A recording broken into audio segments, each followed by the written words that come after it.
If you clicked on this video, it's probably because you got lured in by the paradoxical nature of the title. Doing seemingly nothing can take a lot of different forms.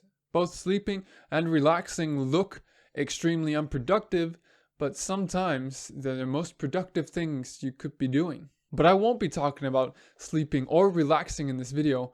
I won't even be talking about meditating. Instead, I'll be talking about something that a lot of people think they do, but actually don't.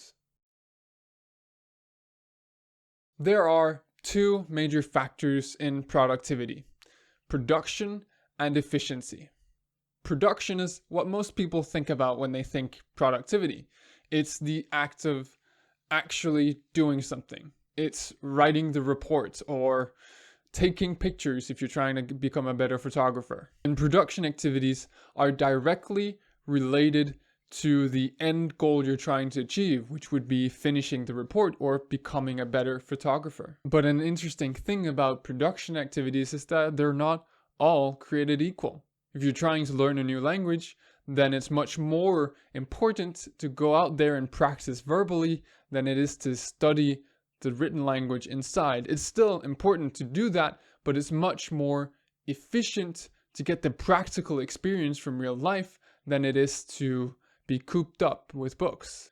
Which brings us to the second aspect of productivity, which is efficiency. Efficiency takes two forms. It's either used as a measure to figure out what production activity is the most important, like in the language example above, or it's an activity of its own designed to just increase overall production. For example, a good night's rest and a healthy diet are going to make you much more productive, even though they aren't strictly related to the end goal. They help you focus and thus increase your efficiency during production, getting you there faster instead. The key to efficiency activities is that they should always give more than they take away. If, for example, you work 8 hours every day, but you're only 50% efficient, which is actually pretty common. That means you get 4 hours of work done every day. And you currently sleep for 7 hours, but you really need 8. An efficiency activity could then be to sleep that 1 extra hour every day. But for it to be worth it from a purely production point of view, it would have to add an extra hour of productive work every day so that you'd get 5 hours of work done instead of 4. Ideally though, you want to get a better ratio than this 1-to-1 used in this example. Of course, sleeping brings with it a lot of other benefits as well, but from a purely numbers point of view, it still makes sense. Efficiency activities can take a lot of different forms. Of course, sleep and diet are the most impactful and well-known ones, but things like a clean desk, good hygiene, or just a stable relationship can have a massive impact on your efficiency as well. And if you don't believe me, then think for a moment, how productive are you really going to be if your marriage is falling apart? You're going to be much too busy worrying about and thinking about your marital status to even get any work done. And we see this both in fiction, in movies, and in real life. Whenever a crisis hits, death in family or divorce, people become utterly unproductive and it becomes impossible for them to get any work done. And it's situations like these that I want to help with this activity. Think for a moment. What is a vital activity that everyone thinks they do, but actually don't? Something that's seemingly unique to humans. The thing that brought us to the top of the food chain. If you said adapt, then you got pretty close, but I'm talking about something more fundamental than that. Thinking.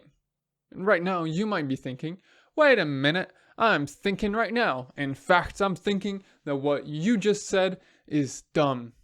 Well, yes, you're conscious and you have a voice in your head that's saying words, but when was the last time you just thought? We're always thinking while doing something else, while doing the dishes, or driving, or watching a YouTube video. And as you already might know, humans can't multitask. We serial task, i.e. we quickly swap back and forth between tasks, which is something that massively reduces our efficiency in both. Like when your marriage is falling apart. You're too busy thinking about and worrying about the situation to get any work done, but thinking doesn't seem to be going anywhere either. You're just kind of stuck in this hellhole of desperation and fear, and it seems impossible to find a way out. So while your unconscious is trying to get you to think about and deal with a problem, your conscious instead is trying to just focus on your job. And this constant battle can be extremely taxing, both mentally and physically. So I propose you just stop fighting. Take time to think and deal with your problems. It might be scary or uncomfortable, but it might just help you make peace with the situation or clear your head. Just the fact that you plan to think about something might just help you focus on other things.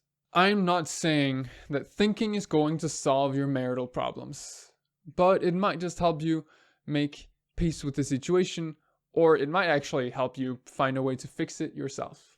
But that's an extreme situation, and for most of us, the daily battle between thinking and doing our jobs is a lot easier because the only things on our minds are what's for dinner, our vacation next week, or we've been thinking about starting a YouTube channel, but we haven't gotten started yet. While these things might just seem like gentle, innocent reminders in the backs of our heads, they can have a massive impact when there are a lot of them, or some of them might just grow into massive headaches later because we didn't deal with them while they were small. Taking time to think isn't just the perfect remedy for a chaotic situation, it can help avoid and stop the chaos from showing up in the first place. Taking time to think on a regular basis is going to make this daily battle easier because we'll already have thought about everything beforehand. Personally, I like to take 2 or 3 1-hour sessions every week, but it does depend on how much is going on. I also journal every night, which can have the same effect. In general though, I just try to pay attention to my mental state. If there's something I'm uncomfortable with or scared about, I try to take time to think about it and deal with it as soon as I can. So, you scheduled in 1 hour this week to think, but what do you do? Do you bring anything? Do you take notes? What if you fall asleep, or what if you just get bored? Well, first of all, for those of you used to meditation, it's similar but not exactly the same. Meditation is when you would watch your thoughts and let them pass as they come. But I'm proposing that you stick with them and think them through instead. So you'll want to be in a place where you can sit comfortably and where you won't be disturbed. Then put your phone away or put it on silent. You can do this in 2 different ways. If you don't have anything specific you want to think about, then you just sit down and let your thoughts run wild. And once something impactful or relevant or maybe just interesting shows up, you can ask yourself a couple questions. Like, why did this stick out to me? What is the relevance of this? How does this impact me? What does this say about me? And is there an action I could take relating to this? If nothing seems to show up, you could also ask yourself a prompting question like, how would an improved version of my life look and how could I make that happen? And if you still can't come up with anything, you're either in denial or you've already thought everything important through already. But even if that's the case, I'd still recommend you at least stick out this 1 hour session, as something important might just show up later.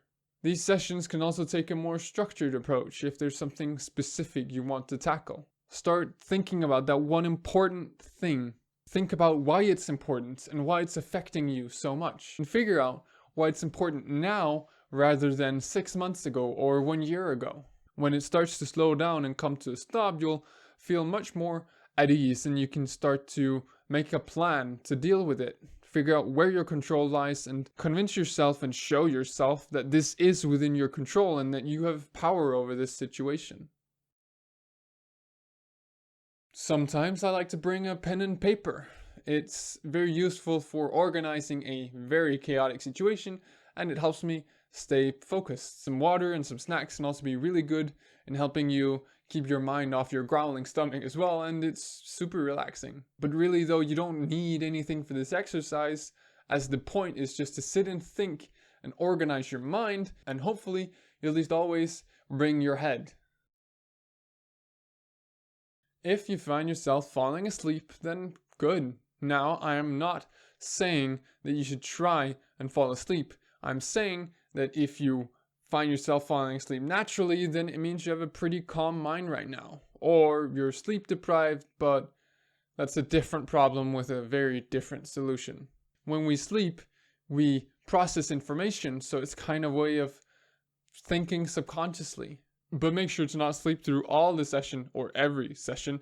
It is not nap time. We're not trying to catch up on sleep. Make sure to wake up and go through the questions I mentioned earlier to check if there's anything you need to deal with consciously. I'm not saying that this solution is going to be perfect for everyone or have the same results for everyone. But I do think there's a serious problem in our culture where we just don't take enough time to think, and maybe that's why meditation has become so popular.